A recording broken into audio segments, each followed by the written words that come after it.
Welcome to the Movement Library Reformer Edition. Today we're going to be looking at a kneeling chest expansion.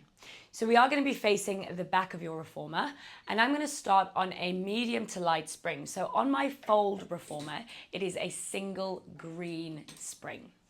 Now, whenever you are kneeling on that carriage, you have to remember that your balance is absolutely essential so that you do not fall forward and smack the face. This is something that you should be repeating to your classes every single time they are kneeling facing the back of the machine. So I'm going to get myself kneeling, and what I'm going to do to start off with is get my knees all the way against the shoulder pads. This is the safest practice if I'm worried about my balance, or if I'm just getting into the room. The first thing I want to think about in my kneeling position is, where is my pelvis? Where is that tailbone? If it's out, I'm really going to struggle, okay? I'm going to tuck that tailbone away and think about that hip opening, that hip extension. I'm going to reach down, and for this one, I'm going to actually work in my smaller loops. I'm going to show you this exercise with my palms facing backwards. So one of the main things people miss in chest expansion is the setup. We don't actually start with the hands in front of the body. We start with the hands next to the hips, meaning we are already in tension at this point. I'm already working at this point. So let's do a quick posture check. Tailbone's tucked away. Hands are next to me, and I can feel that my chest wants to open. From here, I'm going to inhale. As I exhale, I'm going to press those palms back and lead the sternum up to the ceiling into a little bit of thoracic extension, and then relax to just next to me. Again, I'm going to press back, lead the chest into extension, and then come forward.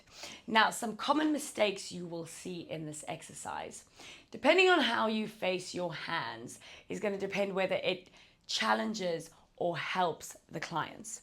Now, I just have my palms back because I feel like it works easier within the loops. However, pushing the palms back might encourage my clients to fold into flexion, okay? We know that internal rotation of the shoulders actually goes hand in hand with thoracic flexion versus extension.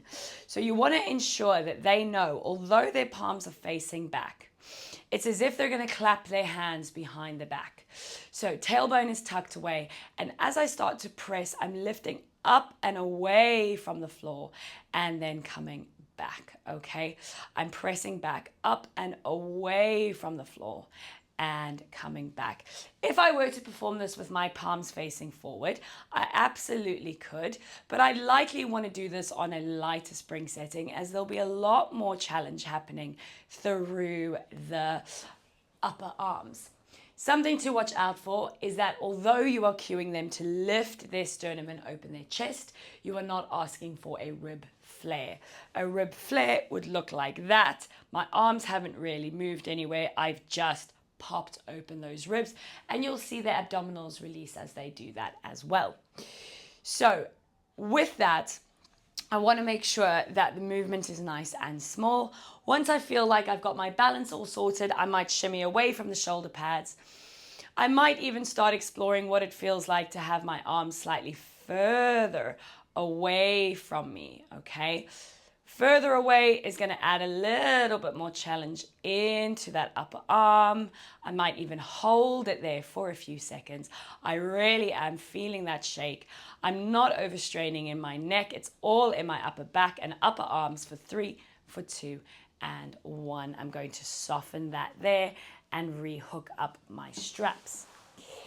I always recommend starting on a lighter spring set with these finer movements.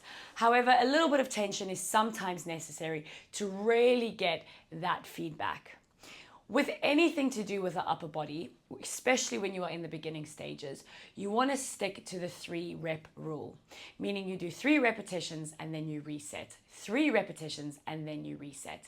It may seem excessive, but what it means is no bad habits creep in and no bad tension takes over.